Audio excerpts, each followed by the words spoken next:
The apology went on quite a bit, but the bit I found particularly sad was I've had a personal Facebook account for years. The morning I made these comments, I was scrolling and I brought up a specific issue. It was something that had been on my mind. I should have known too that I was stepping out of line. Oh, don't step out of line. Yes. Whatever you do not step out of line. For this woman, for this hugely successful, kind of cool woman, that she now, for just expressing an opinion, She can't step out of line. you can't step out of line. Hello, my name is Anne McElhinney. And my name is 𝙈𝙤𝙤𝙈. Welcome to the Anne and Phelim Scoop. Yes. What is happening in the Anne and Phelim Scoop today, Phelim? Well, we don't want to say we told you so, but we told you so. Finally, the New York Times catches up with what we said from the beginning of the pandemic. Remember, at the pandemic, we had a daily podcast called The Daily Virus, and we've been saying that the lockdowns and the School closures were going to destroy the American education system. They were going to encourage children not to go to school. They were going to get children out of the habit of going to school. It was going to be devastating for the poorest children. So just 3 years later, only 3 years later, the New York Times have caught up with us. Anyway, we'll get to that story. And the drought ends in California, but California has blown away any chance to take advantage of the bounty. More craziness from California. We'll bring you that story. They're basically guaranteeing water shortages forever. And I think that's because they like it. But anyway. And example 9,427,314 of why you should never apologise to the mob. An Irish singer is cancelled for stating the obvious in private. And actually cancelled not for stating the obvious, but for apologising, I believe. So we'll get on to that. And you've probably heard of the crooner Jimmy Buffett, who died this last week. The everyman. Or he in the last week or so. The everyman, the everyman. But turns out, according to my investigations, and you can correct me, according to my investigations, he had a little bit of a problem with the everyman. But we'll come to that. But before we even begin, I wanted to start by saying to you, because some of you probably every now and again, because if you're like me, you wake up and you think, have I gone completely mad? Or has the world gone completely mad? And you might think, and then sometimes you think, I'm exaggerating. Yes. It's not as bad as I think. This is crazy. I'm just an old person. I'm just this middle-aged person looking back and saying, it was all so simple back then. So we have a little experiment. I found an experiment that can prove to you that you are actually incredibly sane. So you can do this, and we'll do it for you now, and I'll help you with it. So you go to the Googling, and look in Google and put in the question, can men menstruate? You put in that question and you get this answer from the Google. Having a period is not a feminine thing, and people of all genders menstruate, including non-binary people, agender people, and even plenty of men. Yes. Menstruation doesn't change anything about your gender. It's just a thing that some bodies do. So, just to reassure you, you are absolutely sane. You are living in an insane world. Don't forget that.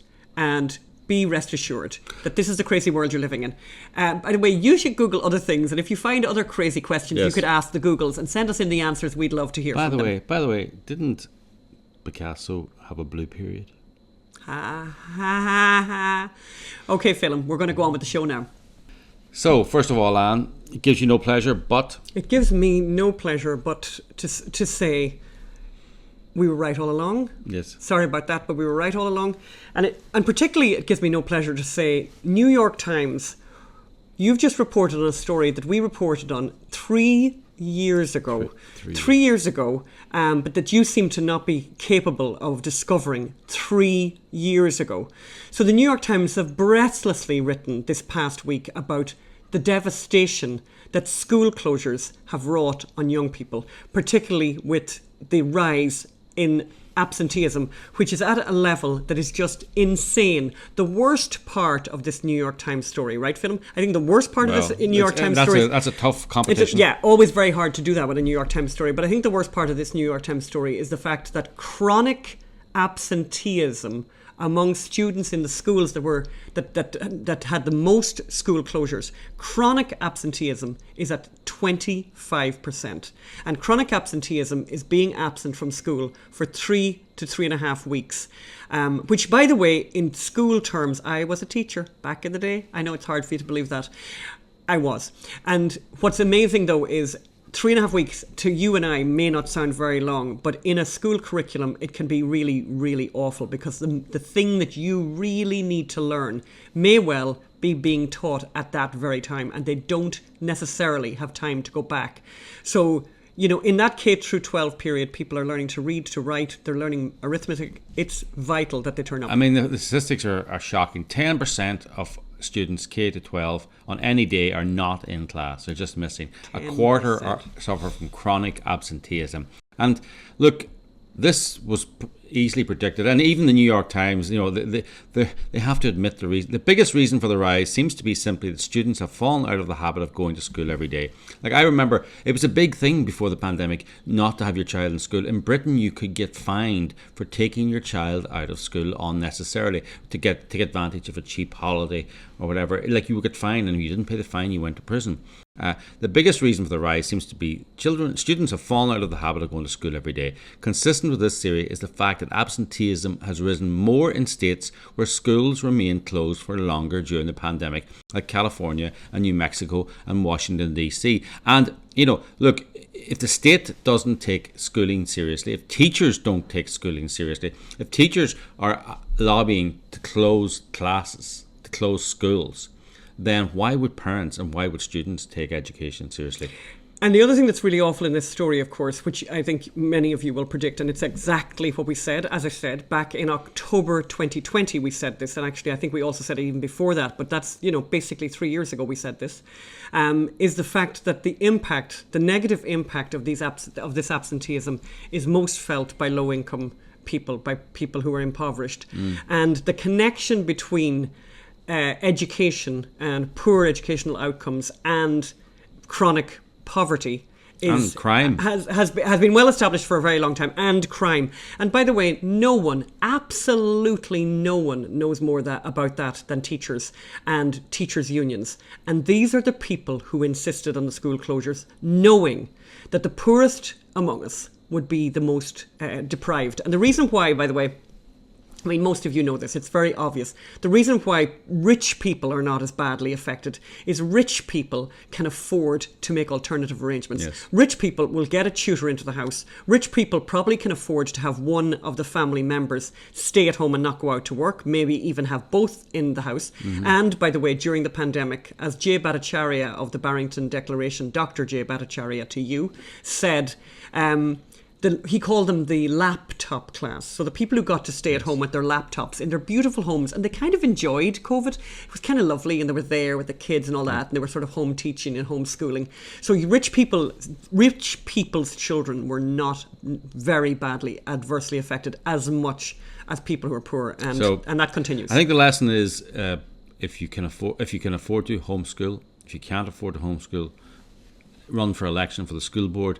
But even that isn't enough, because school boards didn't have the final say. It was the state I think it was the states who decided to close or not, although different school boards could sometimes go against the grain. So go run for the school board, and if that's not enough in your state, run for the state legislature, because this cannot be allowed to happen again.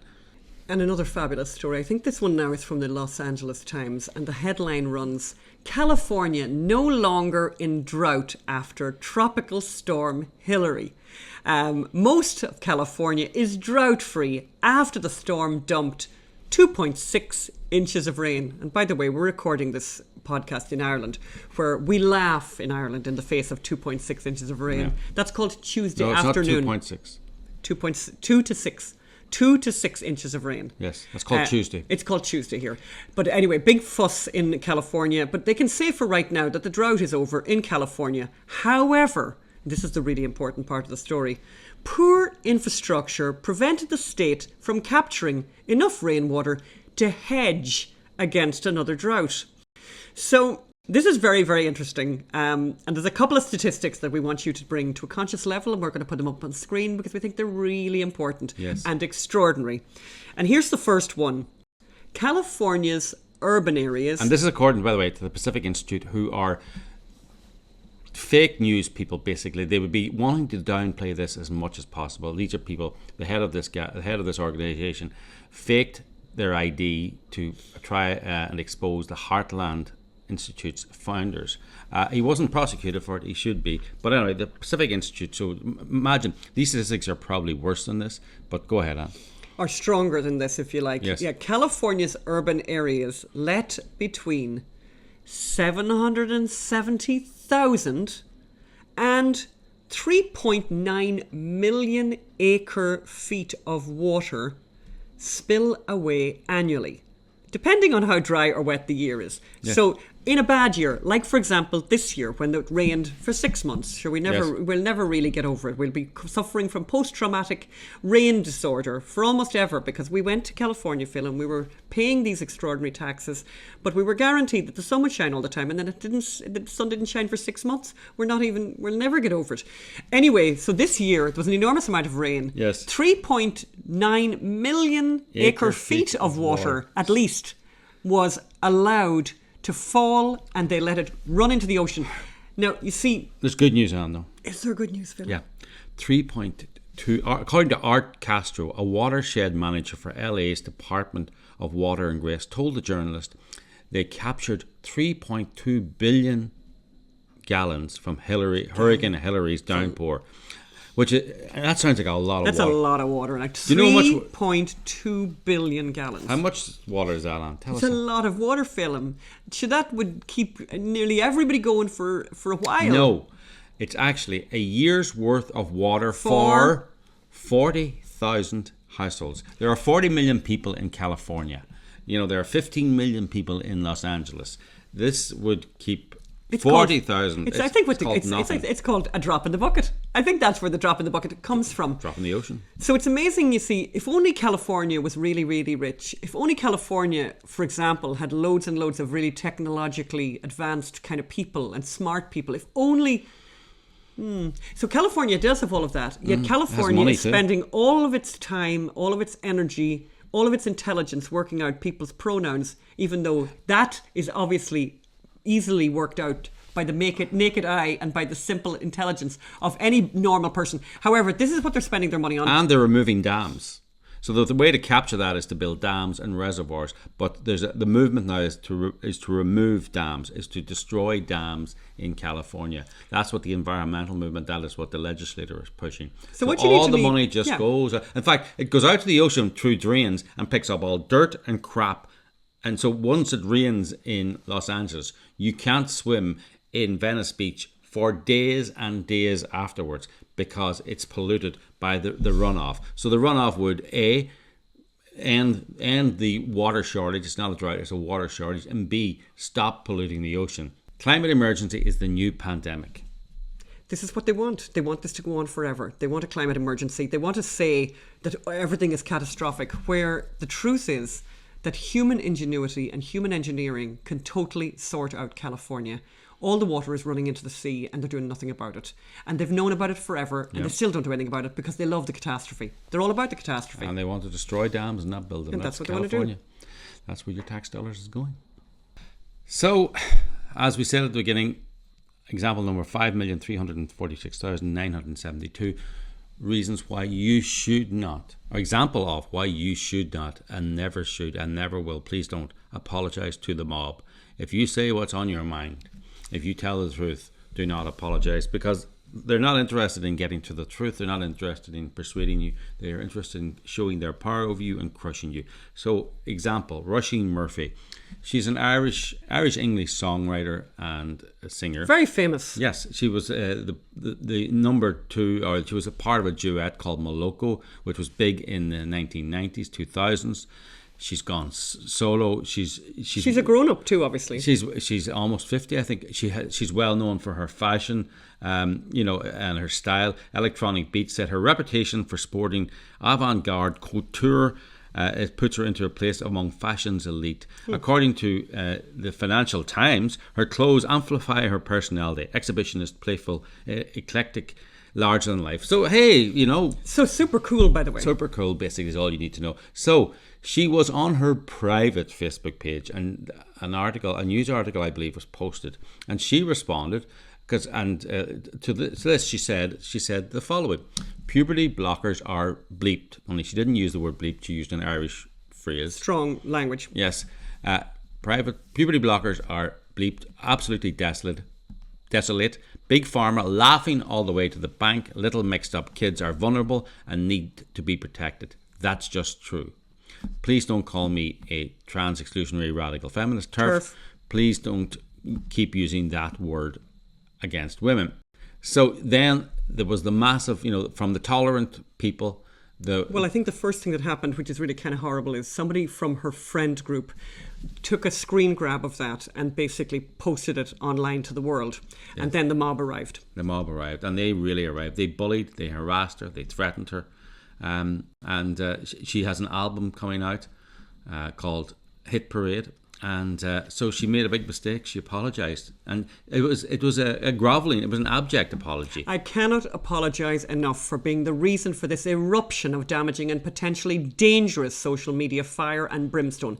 To witness the ramifications of my actions and the divisions it has caused is heartbreaking. And then there came the bit. Now the apology went on quite a bit, but the bit I found particularly sad and telling was, I've had a personal Facebook account for years. The morning I made these comments, I was scrolling and I brought up a specific issue that was only broadly related to the original post. It was something that had been on my mind, so she'd been thinking about it. Can't do that, especially women. I knew my friends were informed about the topic, so she was talking to her friends. I should have known too that I was stepping out of line. Oh, don't step out of line. Yes. Whatever you do not step out of line. What a horrible line for this woman, for this hugely successful, kind of cool woman, that she now, for just expressing an opinion, she can't step out of line. You can't step out of line. So, I will now bow out of this conversation within the public domain. I'm not in the slightest bit interested in turning it into any kind of campaign, because campaigning is not what I do. I mean, I remember the Abbey Theatre had a season where they only had male authors in the season, and there was a massive campaign. We need to hear women's creative voices. She will now bow out of the conversation within the public domain. So they don't want female voices. But anyway, she did apologise, Phil, and obviously everything went back to normal, right? No. In fact, it just gave energy to the censors and the bullies. Her record company, they just piled on. Not enough, the huge harm she's done, the violence of her words. Her record company announced they were not going to publicise her new album, which is called Hit Parade, by the way, and that they would be donating all profits from the new album to a trans charity, whatever that is. And she has had 2 gigs in London cancelled, which I think. Then, even when that happened, it was an international news story. Spectator, Rolling Stone, all these AV Club, all these international outlets, but the Irish media refused to touch it because they're scared of this story. Fintan O'Toole, who's kind of the top writer for the Irish Times, the New York Times of Ireland, he has not a dicky bird. I wonder why.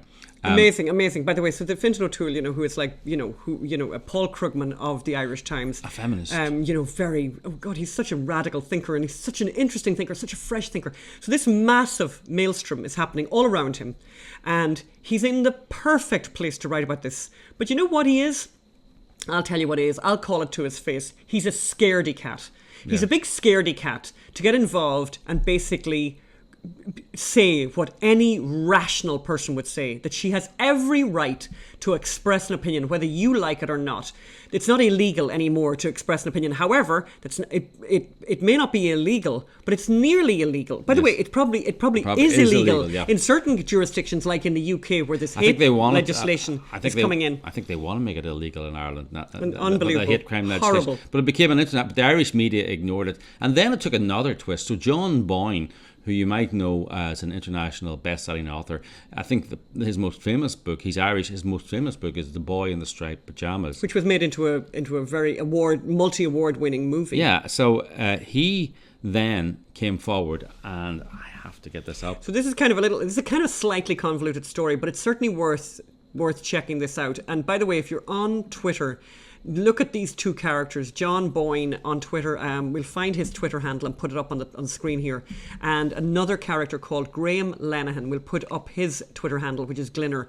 And he's a guy who created the Father Ted series, a comedy series on TV in the UK and Ireland. Americans will not have seen it, but we can't show a clip from Father Ted, or we'll get a copyright infringement notification from YouTube. But you can look on YouTube. It's very funny. It's very funny. I would describe it as the Derry Girls of the 1980s. It's the original Derry Girls. I think Derry Girls leaned a lot on the original Father Ted. It's got a very similar premise of people in an isolated community trying to make their way, and being kind of exaggerating Irishisms about people and how people talk. And it's significant. They're both set at exactly the same time. Father Ted is set in the mid-90s, and so is Derry Girls. And it's a very interesting cultural time in Ireland. But John Boyne, so Graham Linehan became very agitated and interested in the trans issue and was completely cancelled.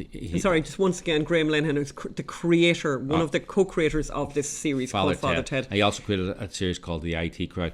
He was cancelled. John Boyne, at the time, piled in on him 5 years ago, and anyway, when this Rushing Murphy situation arose, like, these are two major creatives in the Irish scene, like in the international scene. And again, sorry, I interrupted you there, Phelim, because actually Phelim was about to say, so Graham Linehan got cancelled for basically saying a man is a man, a woman is a woman, women do not have penises.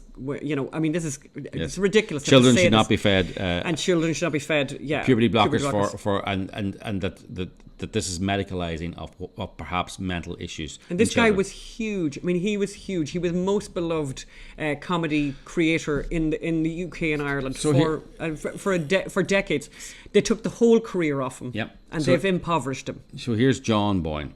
In 2013, when my 20th book, My Brother's Name is Jessica, was published, it must have been sounds a bit transy. Yes, I wrote an article in the Irish Times where I criticised Graham Linehan's involvement in what is often called, quote, the trans debate, close quote.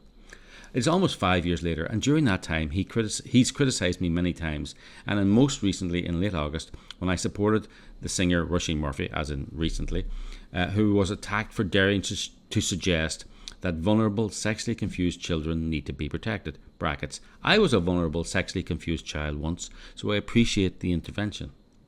Even then, I stuck to my guns, refusing to take his criticism on board, Graham Linehan's. But watching what's happened with Rushing's story in recent weeks has made me reflect on this. And this is Boyne continuing. Graham Linehan, who is without question one of our best screenwriters, has sacrificed enormous amounts in his support of women, children, gay men and lesbians. He's experienced trauma in his personal life, being vilified for his views online, in newspapers and on television. He is currently unable to work in the industry he loves. There is no legal reason for me to post this message, i.e. I'm not being sued by him. The lawyers have not instructed me to make this. Yeah.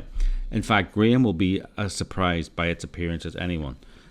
But I've given a lot of thought to this and realised that all I did in that piece 5 years ago was add to the pile-on of a decent man in a vulnerable place, when I could have used my platform to defend and support him. Graham, without equivocation, without excuses, and without evasion, you were right. I was wrong, and I apologise. John Boyne. Yeah, we'll post that up in the show notes because it's worth having a read of. And any of you who are on Twitter, we would ask you to follow Glinner and follow John Boyne, and more recently thank John Boyne for this intervention, because he's being courageous, and there's so little of that around. There's so little about it. So when you see that, and when you see somebody, because it's not an easy thing to say, I was wrong, you were right. And people should really do that all the time and every time when they get caught. Can I just add, the Irish media, the Irish Times has not reported on the Rushing Murphy cancellation. The Irish Times has not reported on John Boyne coming forward and supporting Rushing Murphy. He's a major international writer who's Irish. They have not reported on the fact that he has apologised to Graham Linehan, who is also one of the greatest, most prominent Irish writers of the last 30 years.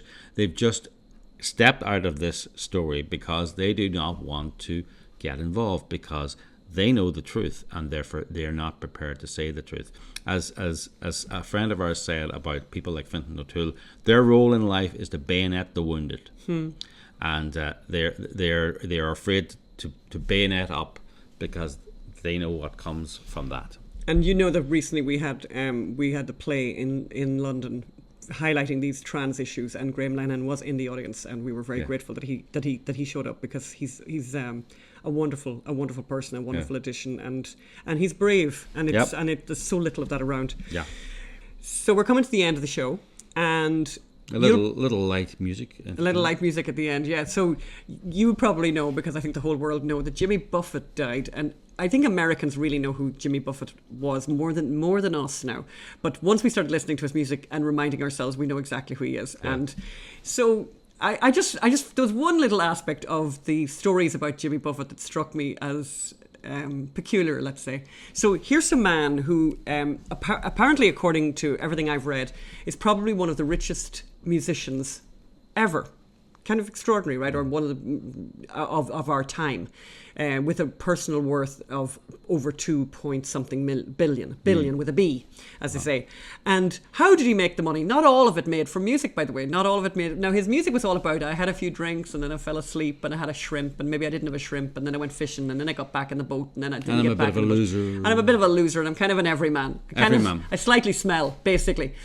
So it turns out that he made an awful lot of money, by the way, from music, and by the way, extraordinarily hard worker, from everything I read. Like, extraordinarily prolific, extraordinarily hard worker. So I have all kinds of respect for that. So he wrote tons and tons of albums. He never stopped touring, and in fact had dates right up until his death. Interestingly enough, he was a guy who spent a lot of time in the sun, and he died of skin carcinoma. Very, very sad, obviously, from that point of view. But here's what struck me that I thought was kind of interesting. He was a serial entrepreneur and a very successful entrepreneur, but his whole entrepreneurial empire was very much providing items for the everyman. Yes. Very much for the ordinary everyman. I love the everyman. So music, restaurants, casinos, liquor, retirement homes, hotels, books, multiple books, successful books, and these places called Margaritaville. And Margarita, and apparently he never drank a margarita, or was not a margarita drinker himself, and in fact gave up drinking altogether decades before his death, and I think another reason probably for his great success. But what I thought was very interesting, in the New York Times, everyone's writing about him, and people, I think he was beloved, a really beloved figure, and I think his music is very fun, and we played a few of the songs here, and we're singing around ourselves to the music. We're not going to do that today. We might sing another day. Not today, though. Not today. But wouldn't want to inflict that on you. I just liked this about, so just to remember, this is, and you can write, and you can tell me that I've got this whole wrong, but here's what struck me as weird. He's an everyman. So he's catering to every man. He is an everyman, catering to every man, just knowing that every man just wants a wee beer and just sit there and eat some shrimp and just look out at the horizon, and maybe later I might go fishing, that kind of thing, right? So all very casual. However, he had his own plane, he flew around the place a lot, and as I said, he never stopped working. So there's a kind of a sense that, from what I've read, that he his first marriage ended or whatever, and then he went and found some friend brought him to the Florida Keys. Now, I haven't been to the Florida Keys, but apparently it's very nice. And if anyone would like to bring me to the Florida Keys, I'm available and ready to travel, almost at a moment's notice, by the way. Bag is always packed, that kind of way. So he went to the Florida Keys, and did he love the Florida Keys? He loved the Florida Keys, and he was having maybe a wee drink and looking at the shrimp and going fishing. Lovely. Writing a bit of music. And just he loved it. But he moved away from the Keys in the late 70s because of the area's increasing commercialization. Now, some of you maybe don't know what commercialization means. I think the translation of commercialization is ordinary people came. Ordinary people came. In fact, even every man. So every man suddenly went to the Florida Keys because every man thought, isn't that lovely, that place? And look at the lovely pictures. And you see what I think, in the end of the day, about Mr. Buffett, he didn't really love those smelly everyman. No. So he wanted the Florida Keys all to himself. And maybe we know that for a fact. Yes. Because then we discover, where did he go? And as you said, Phelan, what was your suggestion? He gave up the Florida Keys because every man had turned up? No, because of commercialization. So obviously he would go then to a log cabin with no electricity in Montana, Wyoming, Idaho. Kind of not Ted Kaczynski kind of thing, but kind of Ted Kaczynski light. Yes, some version of a Ted Kaczynski with a bar nearby. Yeah, maybe a bar nearby, and maybe he'd have a bit of a motor car But Yes. you know what I mean? All very humble, because commercialization is obviously awful, right? Yes. Where did he go, Anne? Where did he go? So here's from the New York Times. He initially relocated to that most famous of everyman towns in America, Aspen, which I think, by the way, I think Aspen has as its title, Aspen, the town that's not for every man. Yes. And then he made his A nice town, by the way. very nice town, and we've got great friends there ourselves, and we do love getting invited. And Yes. don't forget to invite us again. Thanks, Melanie. Thank you. Thank you, Melanie. Moving on. But he also made his home in an island in the Caribbean called St. Bart's, which I think is also an island called Not for Every Man Caribbean. St. Bart's was the translation from the French is Saint Not for Every Man. St. Not for Every Man Caribbean Island. And he also had a house in Palm Beach, Not for Every Man. Palm Beach, Florida. Yeah. Palm Beach, Florida, a little bit exclusive. Wee bit exclusive there, definitely not for every man. And then he died, as you know. No, God help him. don't No, forget- I'm not finished with him. I'm just warming up to it. He died, as you know, in the last few weeks. And where did he die? In his other home. And his other home was in a place called Sag Harbor, New York, which I think, and you can correct us, and we're not going to even look it up, but we think that that's in a place called the Hamptons. Yes.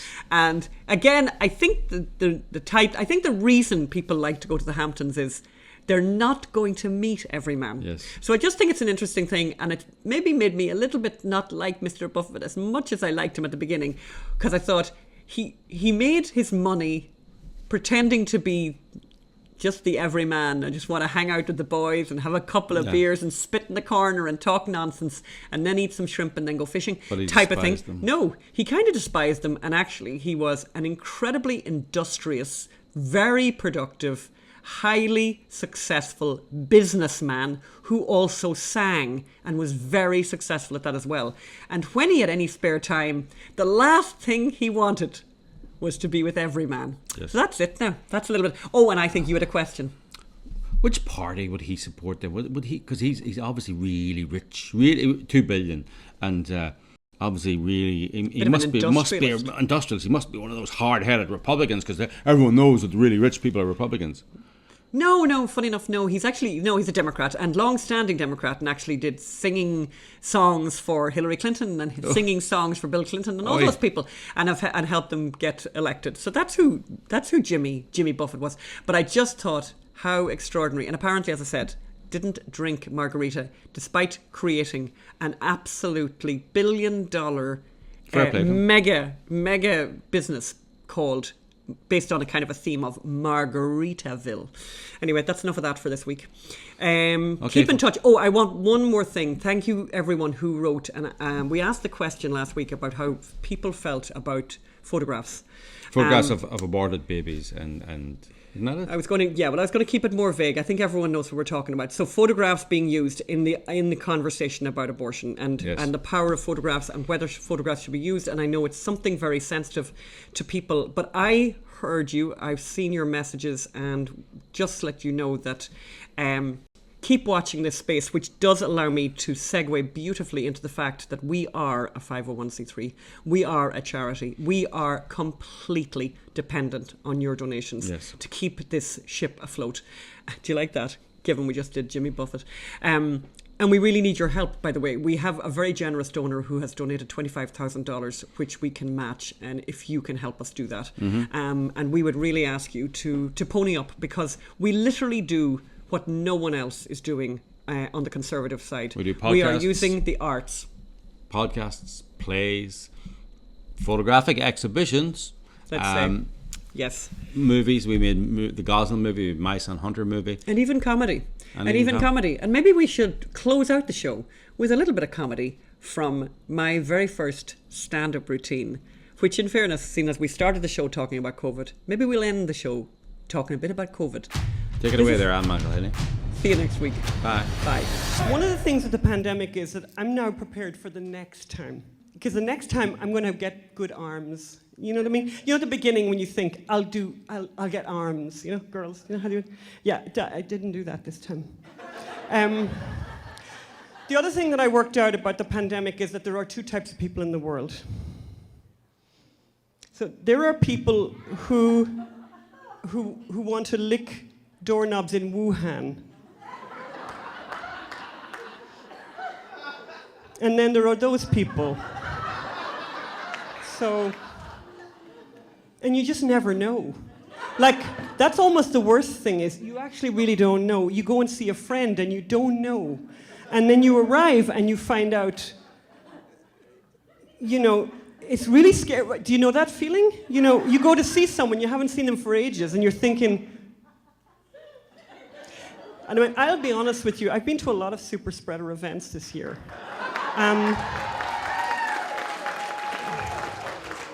I even went to super spreader events before it was fashionable.